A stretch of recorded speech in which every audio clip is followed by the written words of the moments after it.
that gave us that sense of not behaving like anybody else, but have that sense of purpose, that sense of excellence, that we need to do something, because it's out of that struggle that we will become something else. When I'm saying that I do consider my mom as a hero, she was the one who gave me the money that helped me to sustain a couple of months when I was there. And I thought I could make even more difference in the life of my patient by having that broad overview on public health than trying to treat individuals. We need to make sure that we put in place a more robust system that can address the gender barrier, particularly when it comes to how women and girls are left behind in many aspects. Hello there. Before we dive into today's conversation, have you subscribed to our channel yet? If you haven't, do so. And remember to share your thoughts with us in the comments below and like this video. Your support means a lot. Now let's get into it. Hello everyone. My guest this week on the Long Form podcast is Dr. Richard Mihigo.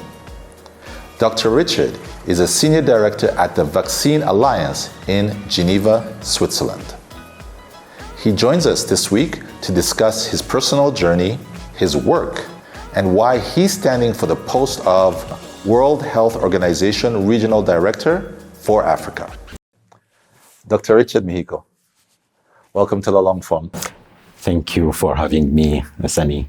I've been a big fan of your podcast, and I'm really glad to be here in Kigali today with you. Yeah. So I'm very curious. You are right in the middle of a major campaign. You know, you're trying to win a very prestigious post here on the African continent. How did you find time to even talk to a person like me?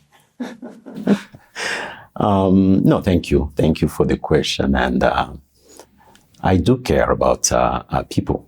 And as I said before, I've been following your podcast, and I found that this could be a good platform, particularly here in Rwanda, but even abroad, to not only speak about myself, but also to have time maybe to socialize more the program, the ambition that I have for this continent.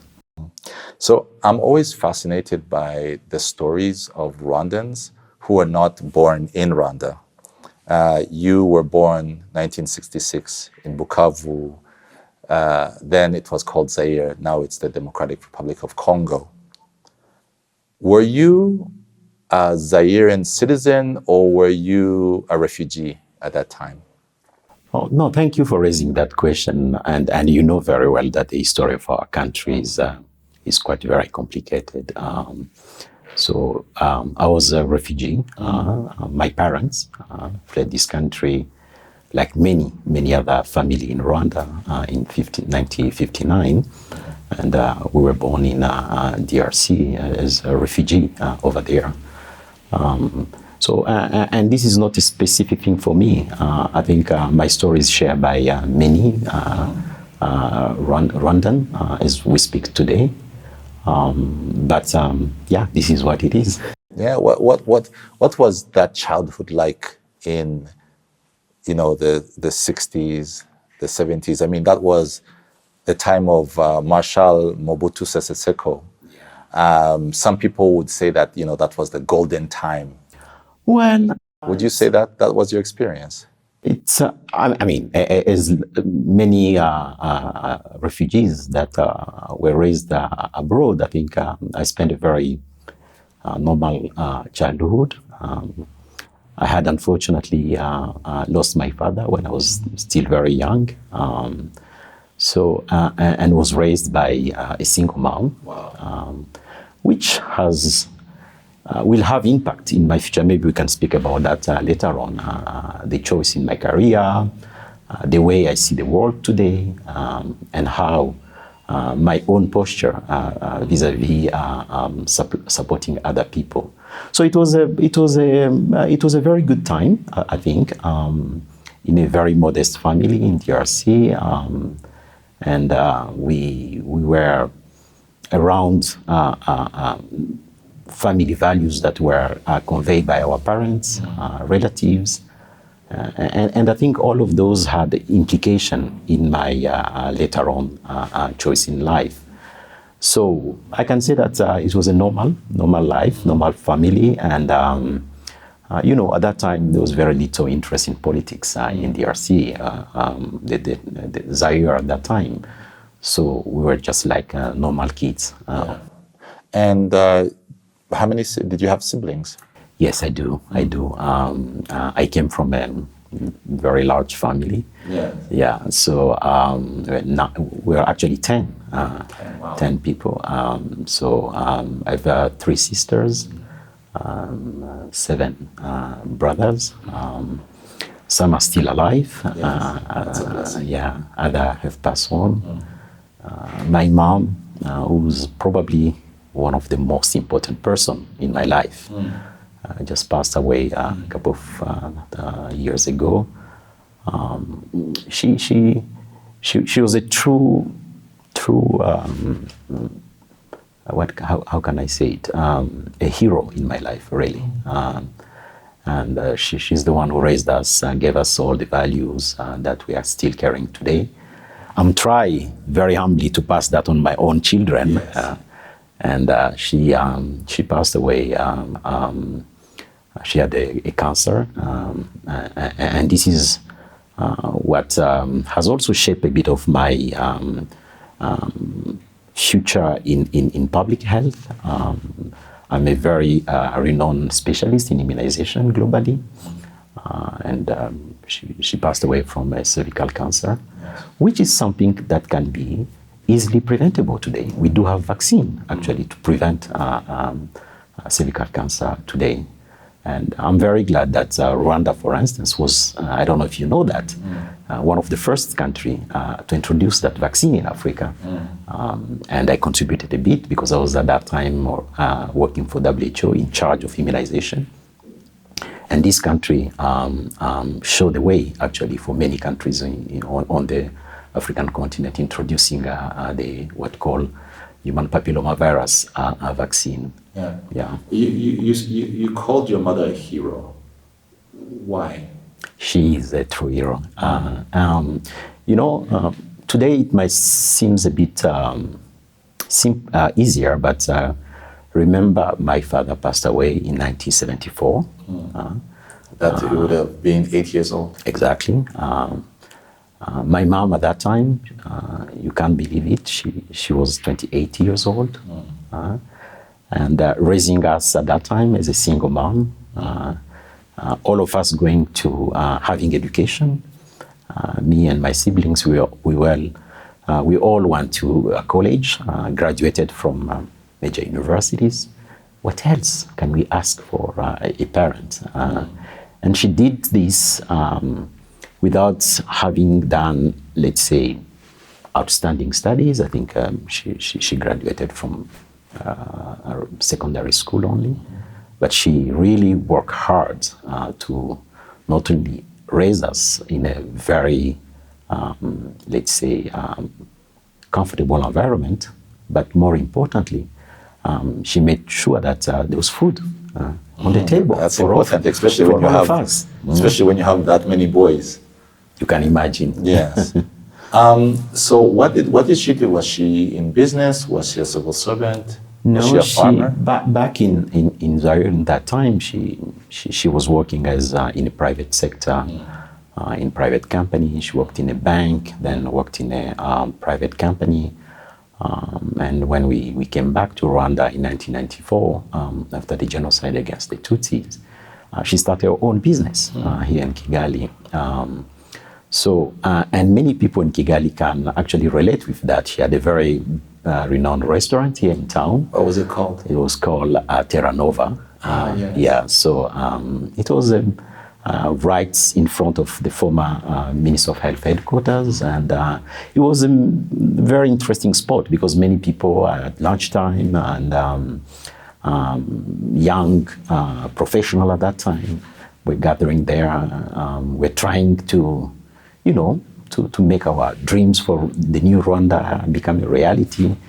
And in some way, she contributed to the rebuilding this country on her own way. Yeah, and so you go through, I guess, the all secondary school, was it in Bukavu? No, at that time we had already relocated to Goma. So so you moved to Goma. So you were in Bukavu for what, a couple of years, and then went primary school. Then I completed my primary education in Goma, secondary. The reason I'm really fascinated about your educational journey, because when someone thinks about the DRC today, you think dysfunction, you think decay, you think it's not a place that you think, okay, this is great, this is a place that will produce world-class scientists. Obviously, back in those days, it was not the same. No, it was not the same. I was privileged enough to go to schools that were run by missionaries, the priests, which was providing really first-class education, not only to us as refugees, but also to many Congolese at that time. And I do have many fellow Congolese with whom we grew together that are also renowned scientists today. So things maybe have changed, unfortunately, more recently. But we are very grateful for the education we received at that time. I think it was really first-class education. As I said before, we had a quite very good family environment that pushed us actually to our limit. And my mom used to tell us that the only asset I can give you is education. It is education. Because there was nothing else at that time. So we became who we are today because we had a strong background in education background and parents who push us to our really extreme limits to excel in whatever we were doing at that time. So University of Kisangani, that's where you went. That's where you did your medical school. Right. What was that like? Well, it was a fun time. I think, let me give you maybe an interesting story because personally I wanted to become a lawyer. Oh? Yeah, I wanted to become a lawyer. I was very much fascinated by that. And then my mom said, no, Richard, you need to do medicine. Why? Back those days, and I feel it's still the case, medicine was considered as one of the really the career that is very promising, something that anybody will wish his or her children to embark on. I used to be good in math. Yes. So I had a very good, marks at when I finished my secondary education. So I applied in several universities, and I was admitted really at first try. So I thought, and I'm glad that I did that. That probably is my future. And we had a very good, and again, as we were saying, not only in the primary school, even the secondary school and university, those really very outstanding teachers and professors at that time. And I'm glad that we received a very strong academic courses at that time. And I was lucky to graduate with flying notes, as we said. Flying colors. Flying colors, yes. Did you enjoy being a student? especially in that city, especially in that city? Well, absolutely, absolutely. You know, this was time of innocence. It was time of innocence where you had only the ambition to fulfill your education, to make sure that you are the best. But also, I mean, we're working very hard, and medical school is quite demanding in many places. But at that time, we also used to take time off to, like any young, play football, basketball, and enjoying life. But without forgetting the goal, why we were there. And that was actually what made the difference in my life, because the parents were telling us, my mom particularly, that don't forget why you are there. Don't forget why we sent you to college. And in terms of not forgetting why you are there, how much of who you are played a part in how focused you were? And this is what I mean.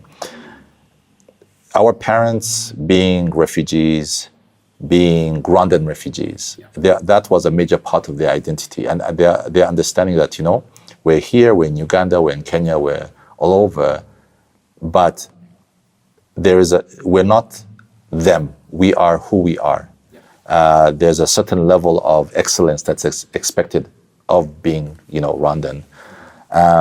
So what I'm trying to ask you, I guess, is at what level did your identity as a Rwandan play in the choices you made, whether at school or even at university, how you related to your teachers, how you related to yourself? Well, and again, as I said before, well, you know, like any other teenager, actually, there's time of innocence, but there is also time where you say, okay, maybe we are not like others, actually, because we knew that we were refugees. We knew that the Rwandan values, the culture that were actually taught to us by the parents, were requesting us to behave in a certain way, to strive for excellence, to make sure that the only things that can help us to uplift us in those conditions was to be good in whatever we are doing, actually. And for us was young teenagers, and to make sure that you are excelling in your education. And it was not always the case, because as a young, you know, I went to university, I was 17 years old. So I was very young. Yes, it was very young. I was kind of premature. I was lucky enough to be good at school. Let me be a bit modest. Yes. And I graduated, I was 17 years when I went to university, and I was like any normal teenager at that time, full of dreams, but also at the same time grounded in the realities that were ours at that time. And that gave us that sense of not behaving like anybody else, but have that sense of purpose, that sense of excellence, that we need to do something, because it's out of that struggle that we will become something else. Yeah. And I'm glad our parents taught us that. No, so you went to school, you went to university at 17. Yeah. I was looking through you. I happened to receive your CV, yeah. So I was looking at it, and I realized, in terms of medicine, your first job was in 1994. Yeah. Is that correct? That's correct. Okay, so you were freshly graduated, 28-year-old by that time. Mm-hmm. You've left Goma, your family, you've come into war-torn Rwanda just right after the 1994 genocide against the Tutsi, and they send you to Nyanza, southern province at the time. No, that time it was called Huye. No, Butare. It was Butare, yes. Yeah. And they make you chief medical director of Nyanza Hospital. I'm sure you've never run a hospital. not just even a hospital, but now a post-conflict hospital with the kind of issues of a post-conflict hospital. I would say that it was almost an impossible situation for a young man to find himself in. How did you navigate that? How did you even try to get your feet under you and make things work? That's an interesting question, actually. You know, I'm sometimes reflecting back 30 years ago and say, how did we achieve that?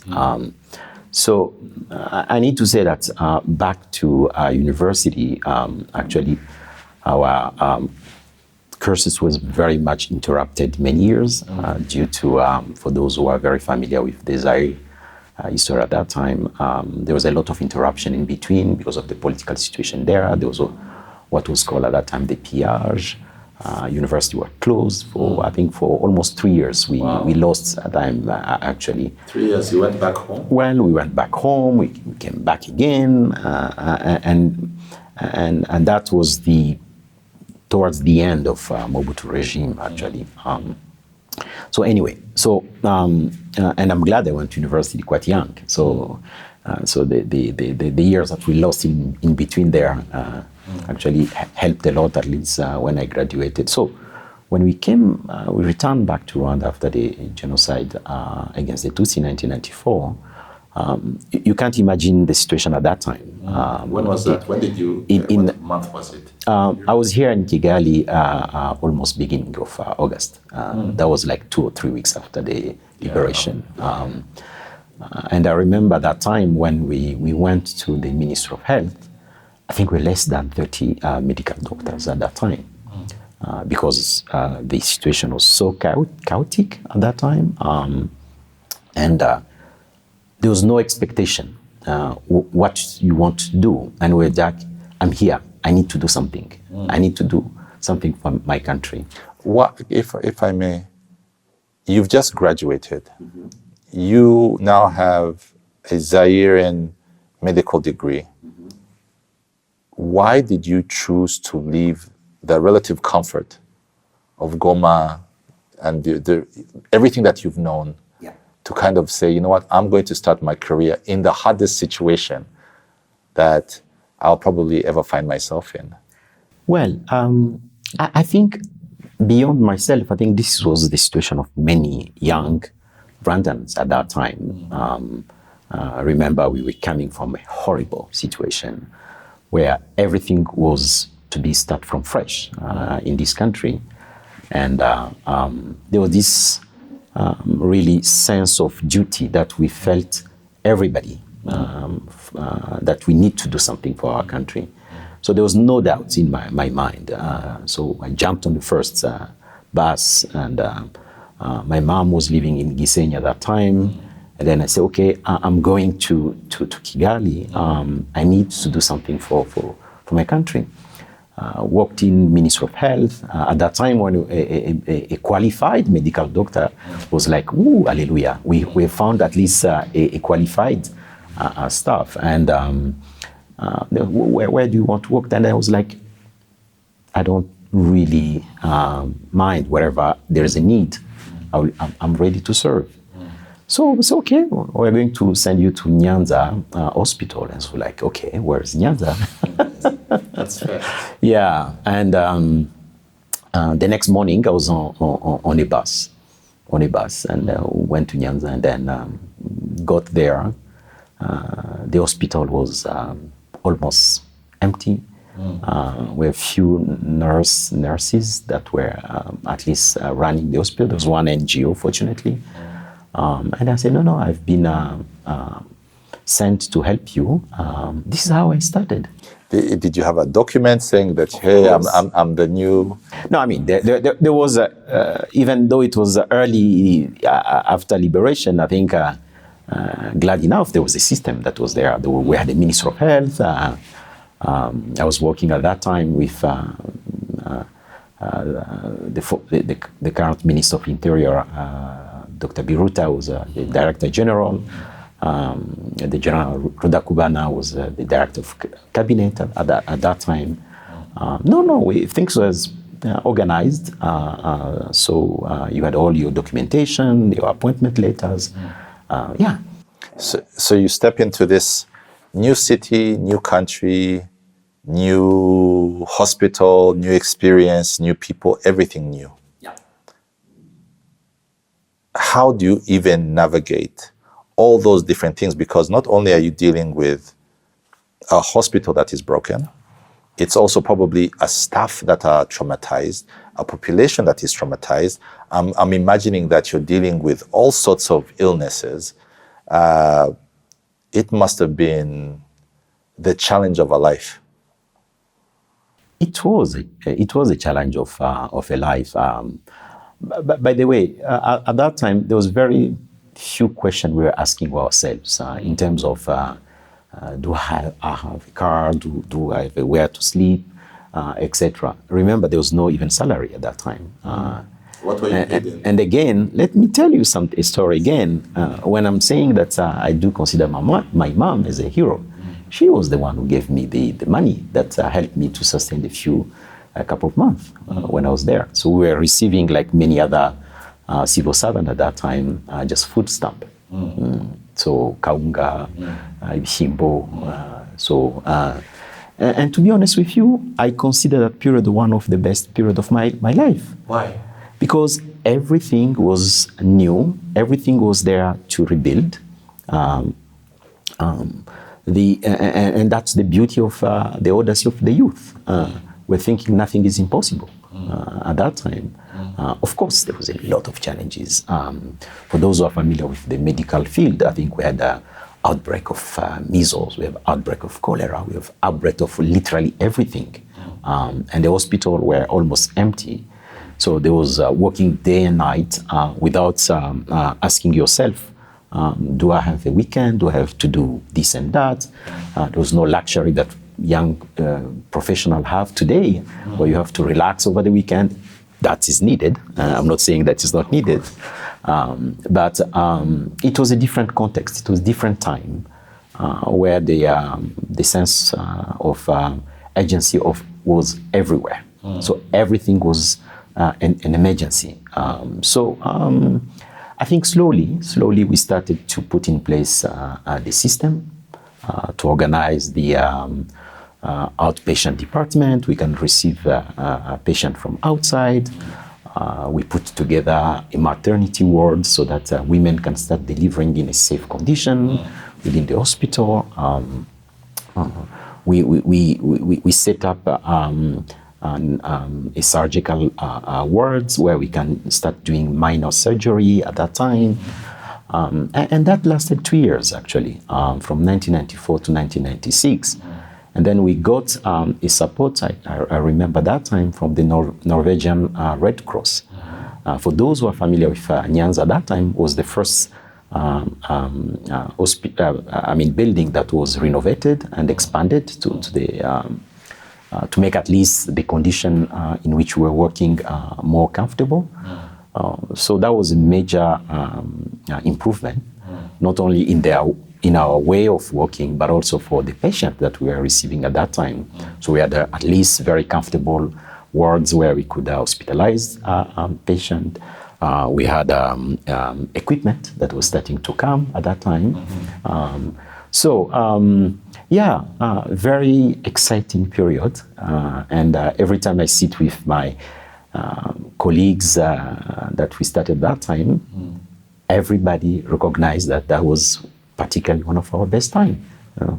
But it's funny, I was again going through your CV, it seems that your stint in Nyanza was the last time that I could say that you were involved in practicing medicine at a clinical work on a day-to-day basis. I think that's, you guys, you as doctors, you call it clinical work. For me, I'd say medicine. So I'm just gonna, and when I hear you talk about that time, it's, your eyes are very bright. It's almost like you are taking yourself back and feeling the emotions of that time. Don't you miss that kind of, getting your hands dirty? Because now it seems that, you've kind of gone into the public health area at that level of, you've become almost I wouldn't call it a paper pusher, but you're not getting your hands dirty anymore. Don't you miss it? Well, maybe let me explain a bit and how I shifted into the public health space, actually. You need to consider the context at that time, where, as I was saying, that everything was new. It was needed. Everything was an emergency. We needed to do something for the country. And what was actually needed at that time was to make sure that we are saving lives immediately for a person, a child, a mom that is coming to deliver to the hospital, and etc. And I did that for almost 3 to 4 years, actually. One thing that made really a very important shift in my career was back in 1997 and 98, we started to see, we set up what we call at that time nutritional center. In Nyanza Hospital? Yes, in Nyanza Hospital, where we're doing nutrition rehabilitation, because the rate of malnutrition was very high at that time. So for children? For children, okay. For children in particular. So you'll see a child coming for malaria or pneumonia or other acute infection disease. You treat that person, that child. He or she go back home. Tomorrow, the same person come back with an additional things and etc. And then I started to ask myself, what can we do to make sure that we can address the needs, the health need of that particular child more comprehensively, and not just wait until the child gets sick to get a treatment until you see the same child 3 or 4 months down the line. And this is how the idea of trying to think a bit more broadly, what are the determinants that of health that is pushing that child to come back time every 4 months in a sick condition. How can we address those social, environmental, sometimes economic key health determinants to make sure that we keep that child healthy and it doesn't fall sick every 3 months. And this is how immunization, actually, I fall in love with immunization, because when you immunize a child, you immunize a person, you're preventing that person from becoming sick. I was saying before, when we started in 1994, measles was like the first kill of children in this country. Really? We started to run immunization session to prevent the basic childhood diseases, and we saw the difference. We set up what I said, a nutritional center with a clear focus on nutritional education, how we can help mothers, parents, fathers as well, to actually give their children a very balanced diet. Because culturally, our nutrition is not that great. I think people eating either ibijumba, ibihimbo, and etc. And yet, we do have a very rich country where there could be a diversification of how we are producing the food and how we can actually turn the things around and make sure that our children, our people become more, their nutrition can help them to sustain some of the disease condition that we have. So we started to see the difference in the life of the people. The very same child that came like 2 or 3 times with measles, with pneumonia, with things, because he was well immunized, because of health education, he was sleeping in a house that is well ventilated. We started to say, okay, you can prevent malaria by trying to, mosquito net was not popular at that time, at least to protect your children for getting a mosquito bite in the evening. So we started seeing the slow reduction of the cases. And This is how actually I turned into public health, and I thought I could make even more difference in the life of my patient by having that broad overview on public health than trying to treat individuals. So, this country, if you look back 30 years, when you looked at the rate of malnutrition that is going down, malaria that is really going really down, and pneumonia, diarrhea diseases that have been completely contained because of, due to a good vaccination program in this country. And I've seen that not only in Rwanda, but in many places, and we can discuss that later on. I've served literally in all countries on this continent. We can make a big difference when we have the right policies in place, program in place. And indeed, it is important to continue to, as you ask, you need to have your hands dirty to look, to see patients and etc. But it's equally important to have a very comprehensive public health program in place to continue to save lives for a much more bigger portion of the population. So that's almost now, today, it's almost 25 years of you working in the public health sphere across the continent. Let me ask you a question. Obviously, COVID was probably one of the biggest continental challenges that we've ever had.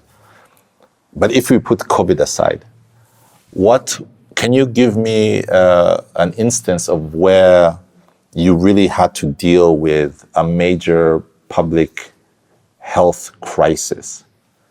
And just kind of tell us about how you navigated that.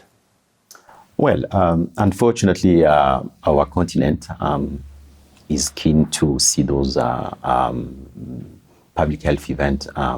When you looked at the epidemiology on this continent and the public health epidemiology in general, most of our country are bound by many outbreaks of different nature. But maybe to respond to your question on a large public health event, indeed, we can discuss later on how I was involved in the response to COVID-19, which was a lifelong kind of, for some of us practitioners in public health, really threat. But the way we organized the response have drawn a lot of lessons that we can put forward. But going back, I think we have seen Ebola. In Liberia, West exactly, Africa. In West Africa in 2014, 2015.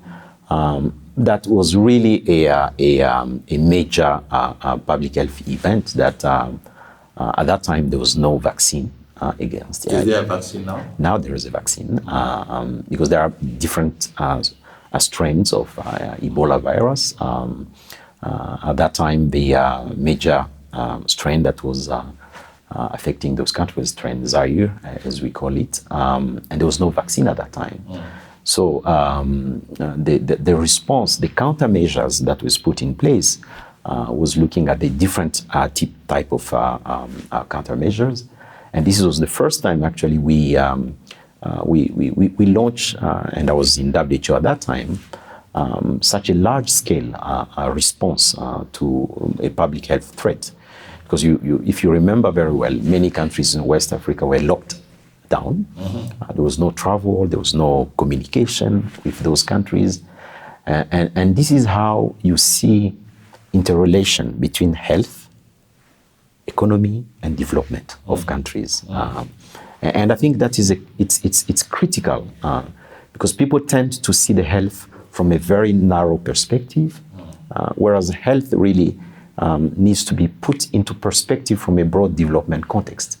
Because when you don't have the necessary condition to have a very healthy population, the right public health measures to contain disease, it's not only people that are affected, it's economies that are affected, travel that is well affected, and it has consequence to many things.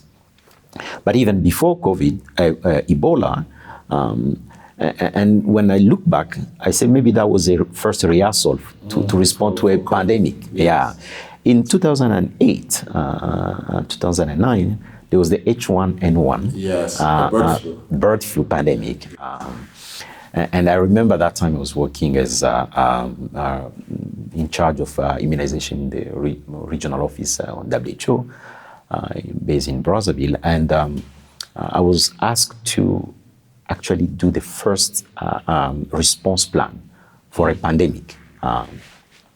And unfortunately, it looks like we don't learn a lot from the past mistake, because even at that time, the access to H1N1 vaccines was very, very challenging. So there was a vaccine? There was a vaccine that was developed really in the middle of that pandemic. But again, the access to the vaccine was very, very restricted, because the production at that time was very limited. And as you can imagine, high-income country had literally bought everything that was out in the market. So we were lucky enough that H1N1 was not as severe as what we went through COVID, because we could have seen exactly the same scenario if we had a very same severity that what we went through COVID. So we did everything to support countries to put in place response plan, trying to make sure that countries are ready in case the vaccine become available to start immunize the population. And fortunately, I can say when the vaccine, actually the disease tends to not be as severe as one was thinking. The response plan and put it in there. Exactly. We started to receive offer to use the vaccine now in Africa at that time, but many countries had already passed on, refused to take the vaccines because there was no reason, because at that time the disease severity was not as one could have expected. And when you looked at it back, actually these are lessons that should have helped us to get well prepared from what we went through during the COVID-19 pandemic. It's really interesting to hear you talk about vaccines. It's almost, you're a very huge proponent of vaccine use, of how it can actually save lives. How frustrated do you then become when you meet the people that I would call anti-vaxxers, who because that's something that I had not heard of anti-vaxxers until the COVID pandemic, and then I heard more about them. You have places like in the US now where some of the diseases that had been almost eradicated, childhood diseases, are coming back. You have instances, I think, with polio, the polio vaccines in certain parts of the country of West Africa, as well as the Middle East and the Far East, where polio is starting to come back because of people's suspicion of vaccines and vaccinations. Yeah. When you hear those stories, when you talk to people who might, because when I think about this, as human beings, we love our children, we love ourselves. Of course. So this parent who's refusing to vaccinate their children, they're not doing it because they hate their child. They're doing it because they think that they're making the best choice for their children. How do you talk to someone like that? How do you deal you understand where they're coming from? And then once if you're able to understand that, how do you deal with that crisis? Because I worry that no matter how good of a job you do in creating vaccines, if no one is using them, then what's the point? Well, maybe before responding to the issue you raise on anti-vax, let me tell you something. It's not vaccine alone that saves lives. It's vaccination. Yes. Because you need to take the vaccine to give them to the people.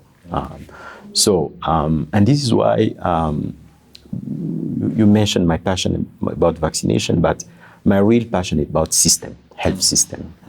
And I think we need to have, and that's what I've done almost for the last 2 or 3 decades, to have a successful program, being immunization program, being a malaria program, being HIV program.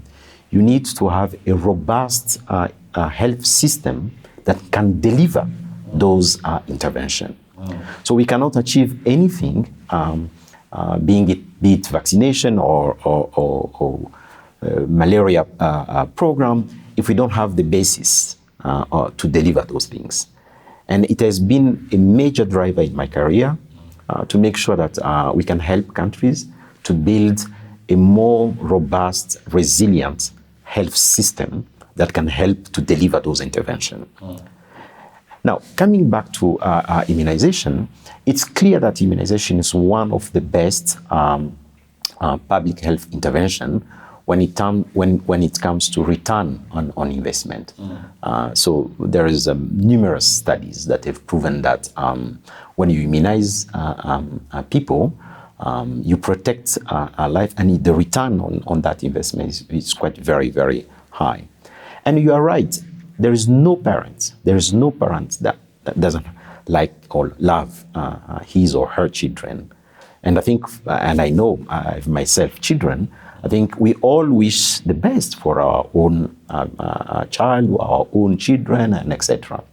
So when the parents, when the guardians are given the right information about the value of vaccination, we have seen it over and over. Their parents made the right decision to protect their children. And we have, in the public health history, seen diseases that have been eradicated due to vaccination. You've heard about smallpox, which was eradicated and, by the way, helped to build what we know today is an expanded program on immunization worldwide. Polio is on the verge of complete eradication globally due to vaccination. Now, more recently, we started to hear a lot of dissenting voice coming, particularly during the COVID-19 time, about vaccination. And I can tell you, Sanny, I've worked in hospitals. I've seen children who are suffered from, for instance, measles or pneumonia, where we have today vaccines for that. It's heartbreaking to see a child who's dying from measles, dying from diarrhea, dying from pneumonia, who could have been saved just by having a vaccination and not be protected. So what are we doing wrong? Well, I think there is an issue of how we communicate the value, not only of immunization, public health program in general. I think particularly nowadays, any fake news, any misinformation can spread like wildfire because of social media. We are now in a world that is very much interconnected. One person can sit here in Kigali, say something, the very same day that news will reach someone who's in Australia, and etc. And we will see people who don't even have the proof or just wrongdoing, putting out there rumors, etc. that put at risk not only people, but the life of people in general. But having said that, we are very much conscious that in terms of immunization, we do have what we call surveillance of adverse event following immunization.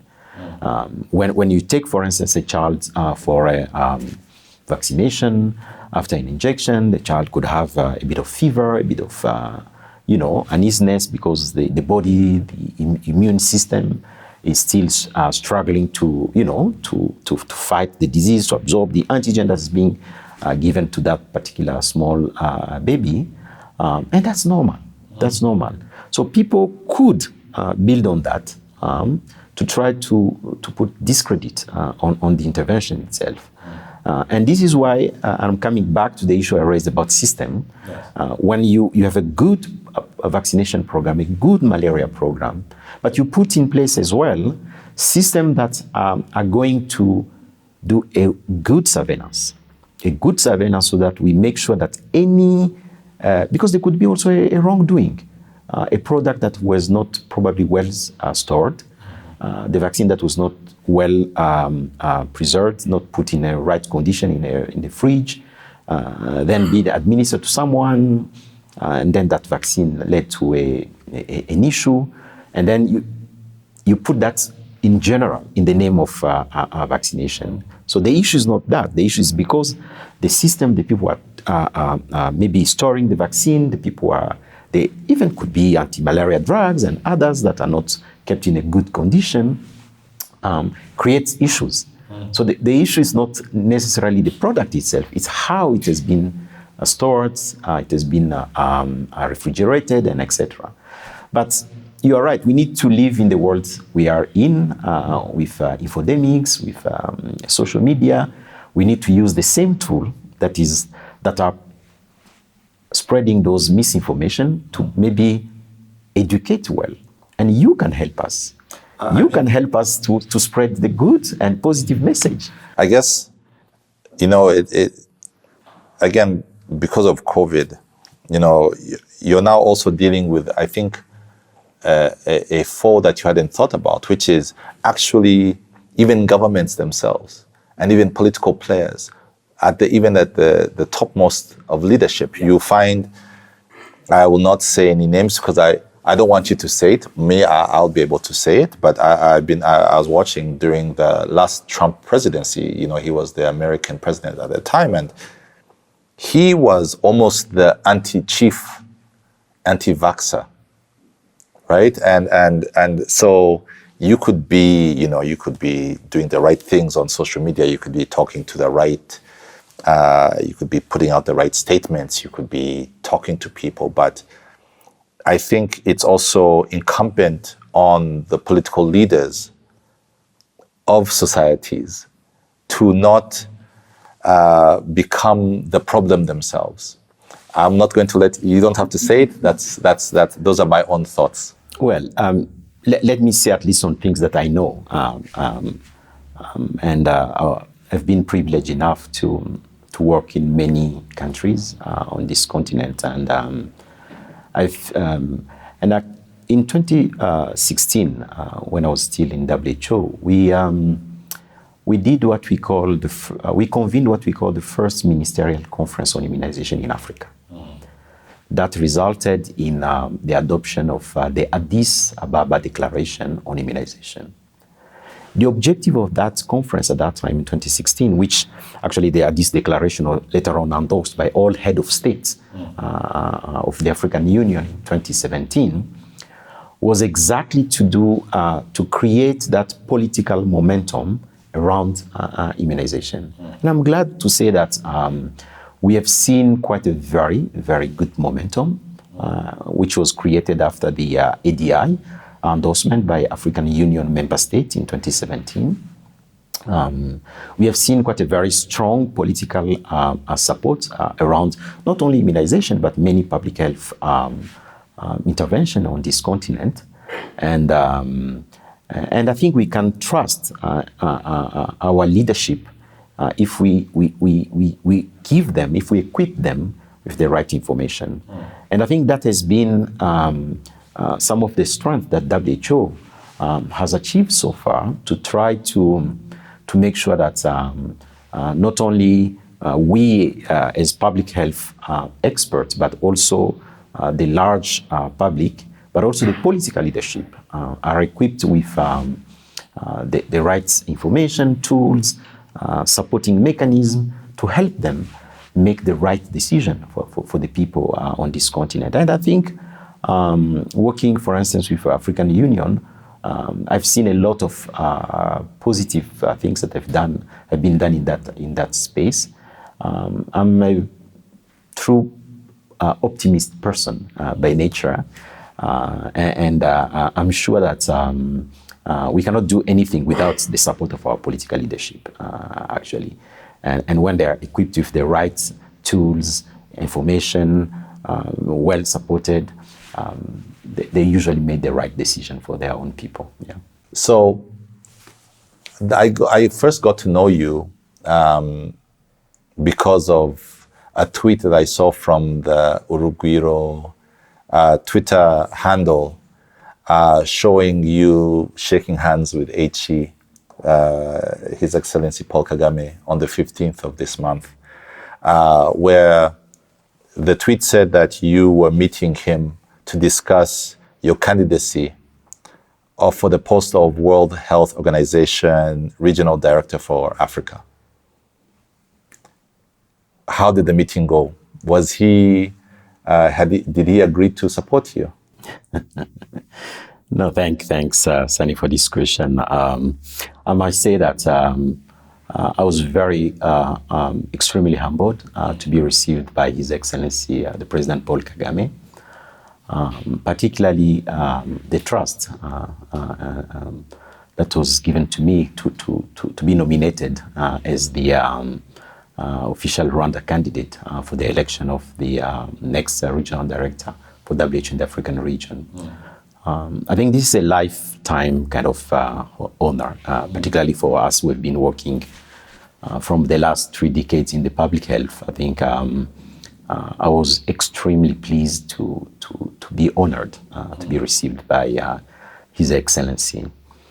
I think it was a very inspirational moment. I must admit that was my first interaction with him.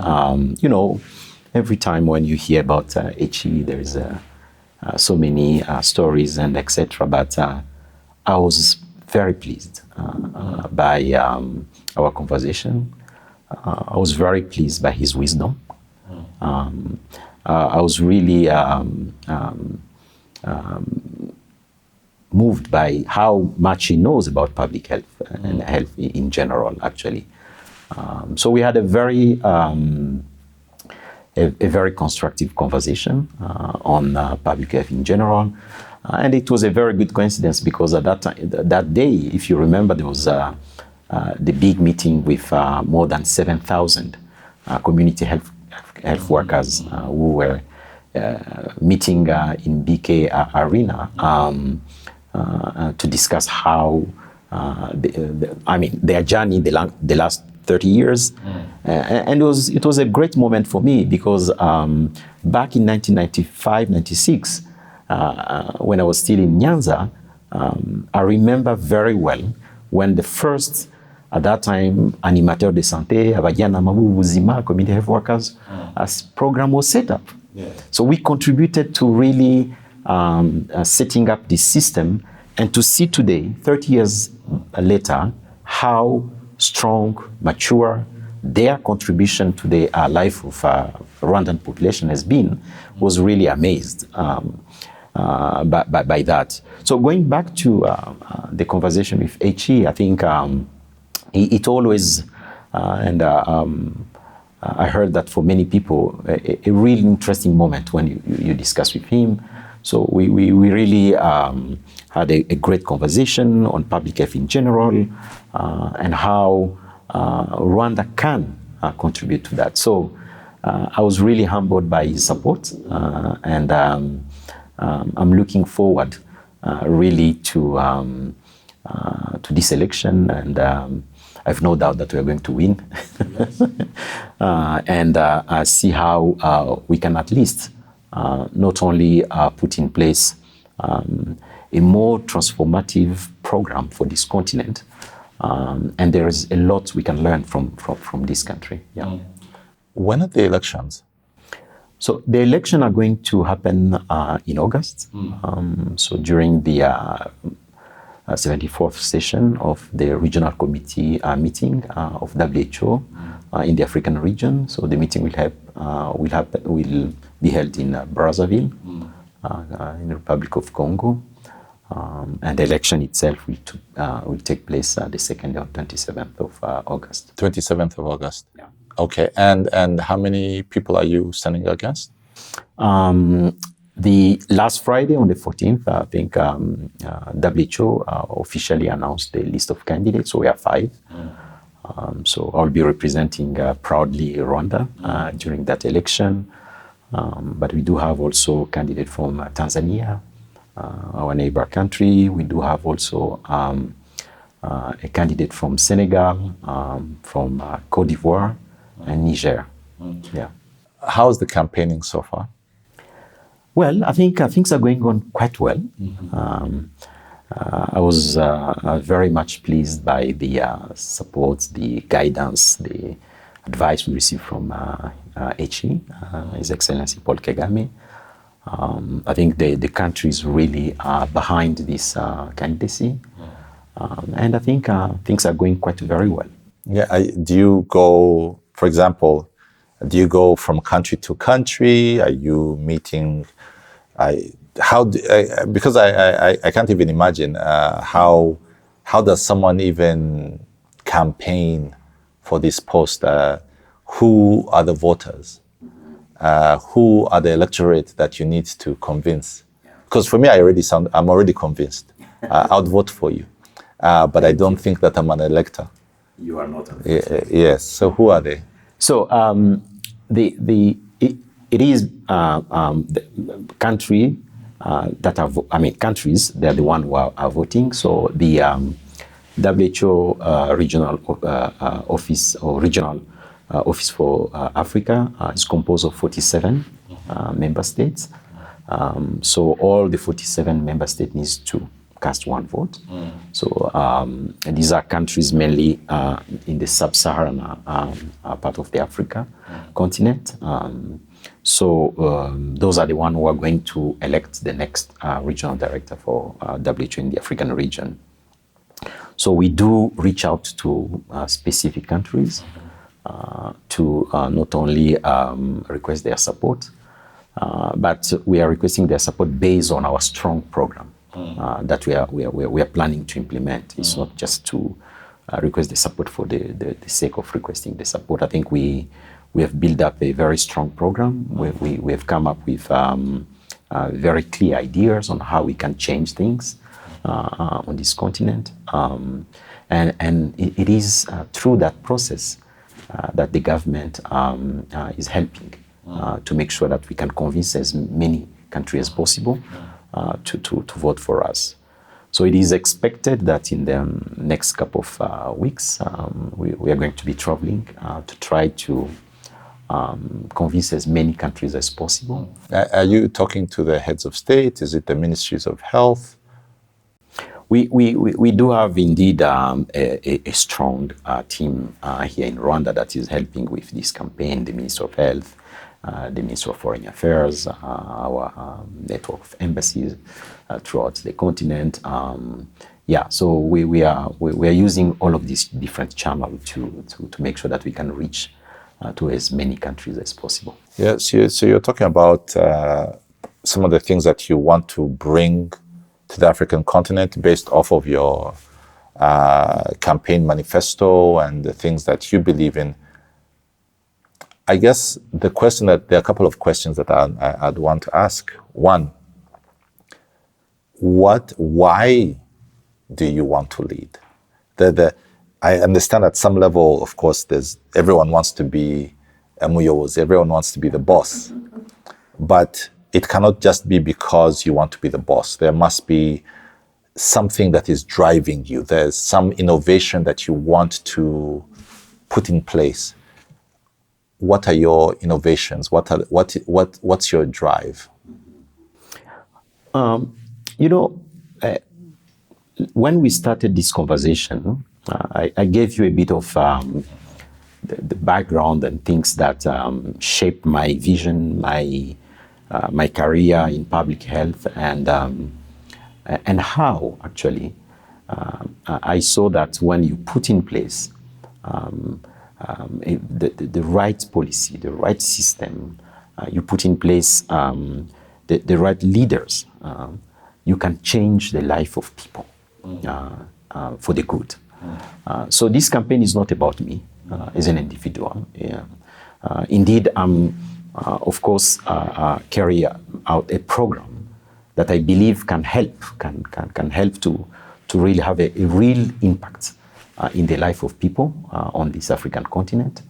I have a very clear vision on how we can help to transform health of the people on this continent to become not only a true driver for development, but also to make sure that people can live a more healthy life on this continent.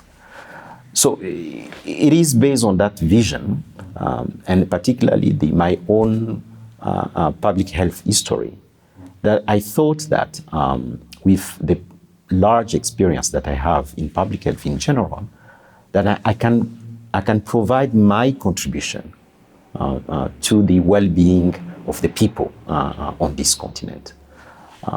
So at one point, I think this campaign is all about how we can make Africa really be on the right path of development, how we can make Africa on the right path of a healthy and prosperous continent. And this is what is motivating me, actually. And again, as I said, it's beyond my individual person, but it's that dream, that vision that I'm bringing to this continent. And I've seen the last 3 decades where I've been working. We spend a lot of time on the time I spent in Rwanda here. But when I look back to my 30 years career, I spent 10 years in Rwanda, but I spent 20 years in international health, both at regional, but also at the global level. Yeah. So I've seen how one can make a real contribution and a real difference when you come up with the right policy, the right structure, the right intervention. And this is what I think humbly, very humbly, I can really bring to this election. You've talked about your vision. I want to know more about that vision. What are the details of that vision that you can maybe share with us? Well, as I said, my real vision it's really to put health at the center of health development for our continent. Because today you cannot dissociate health with the broader development agenda. To put really health at the center of the broad development of our continent, to make sure that our people, African population, can live a healthy life so that they can contribute to their own development. So I'm looking at health more broadly, on how health can, and this we've seen that in many conversations we've had with particularly our good friend ministers of finance or economy, because people tend to see health as an expenditure only. We need money to build hospital, we need money to do this, we need money to do that. But health is not only an expenditure. Health is something that can help really to contribute to the development of a nation.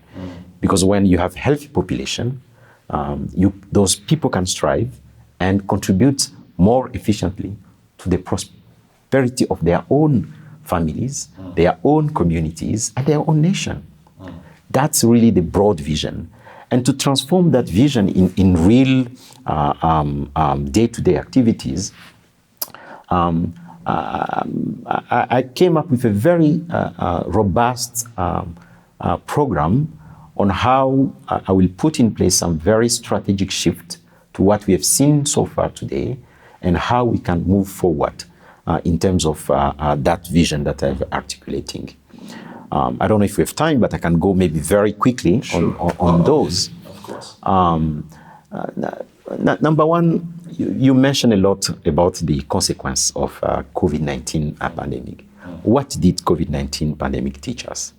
That most of our system, health system, were not resilient enough to sustain any major external shock.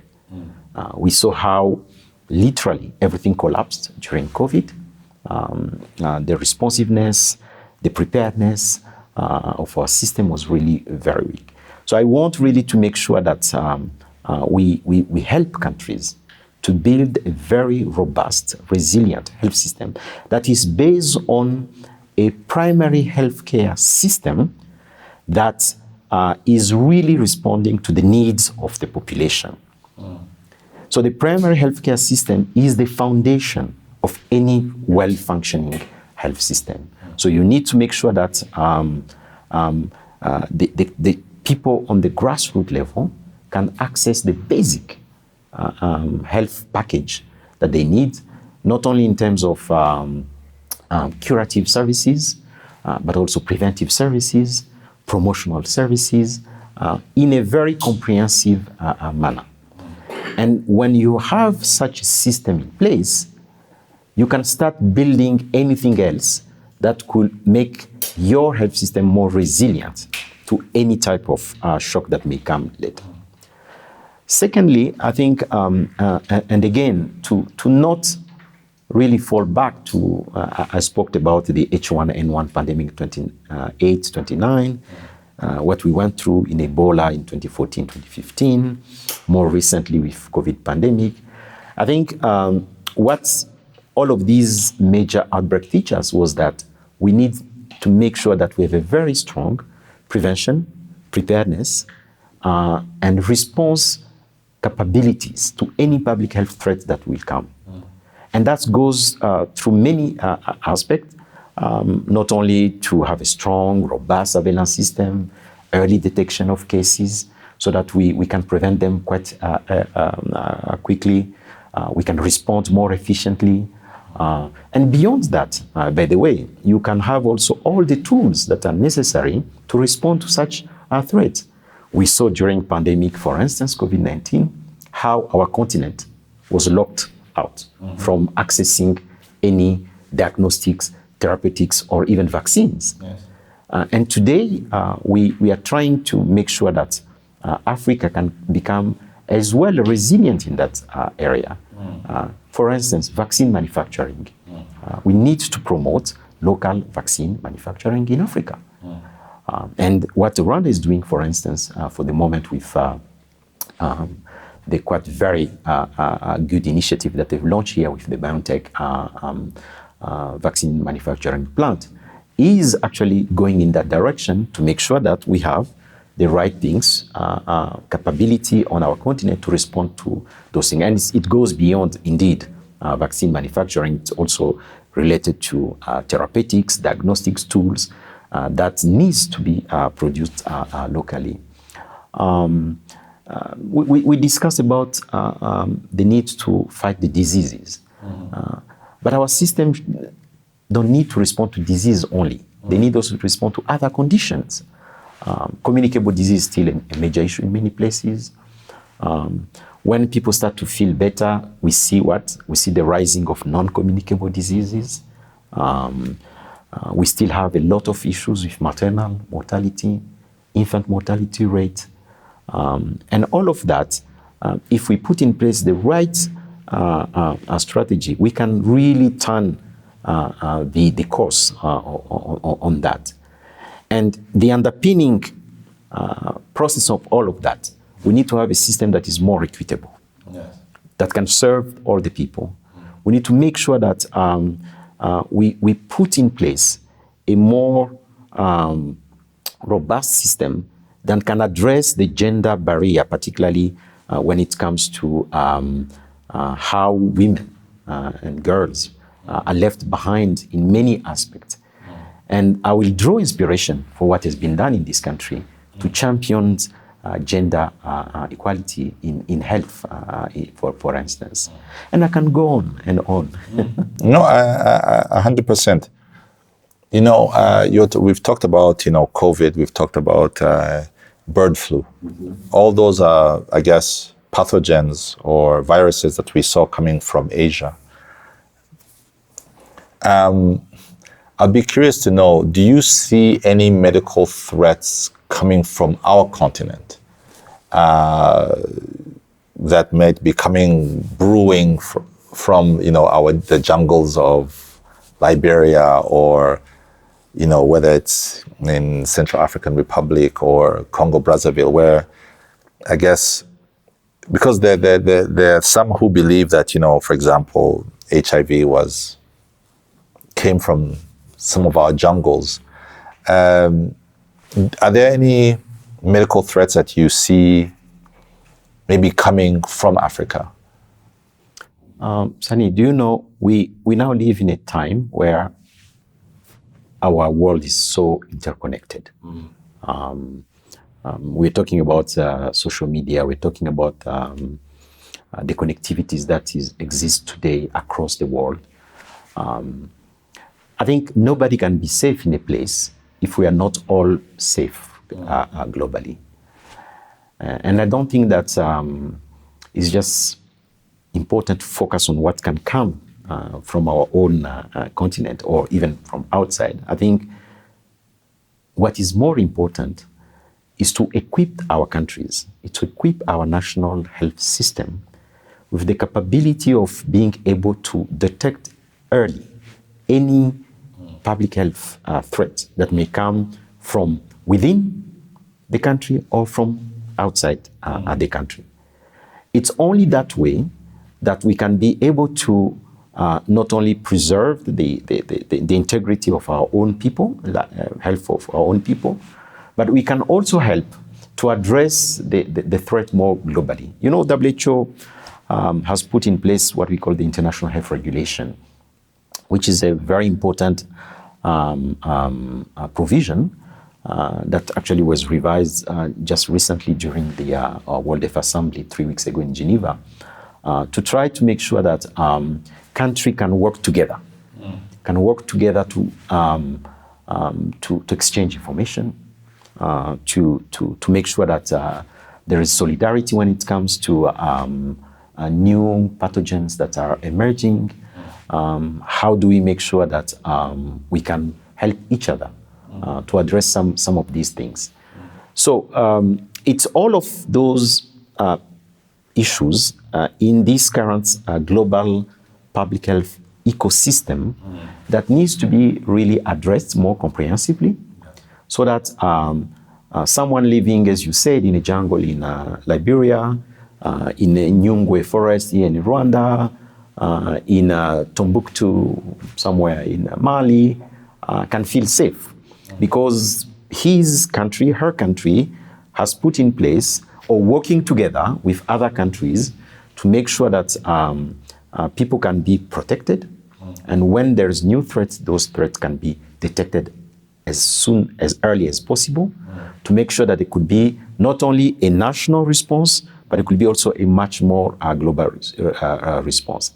And this is where, by the way, WHO can play a critical role, because WHO is the directing organization from health globally, and having a very strong WHO will help.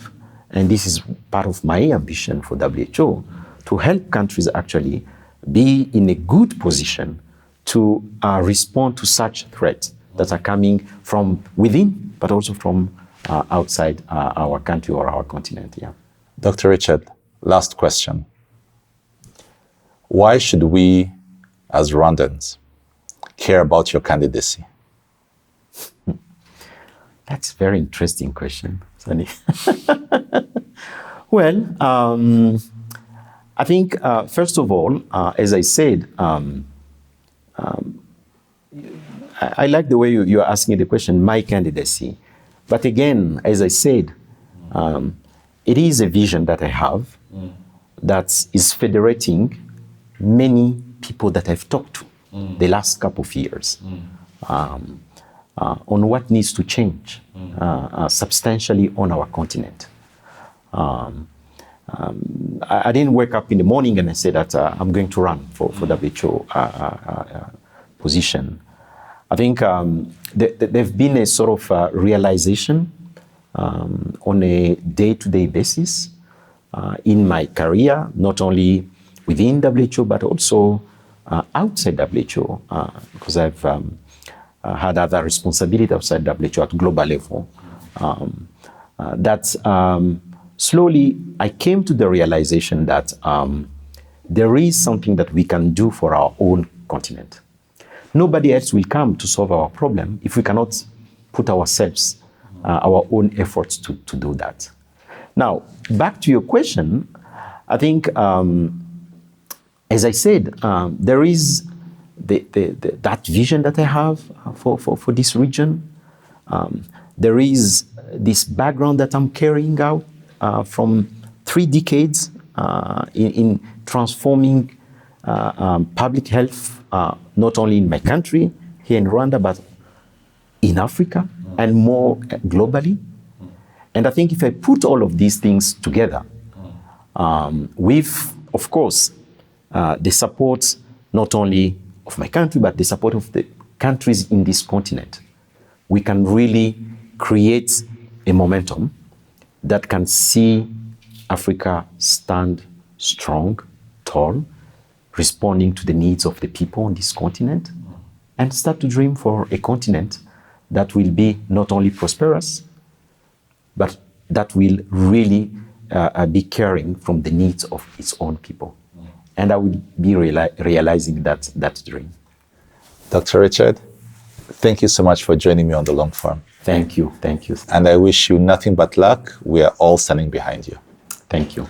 If you enjoyed the conversation today, share your thoughts with us on our social media platforms. You can find us on Twitter, Instagram, and TikTok.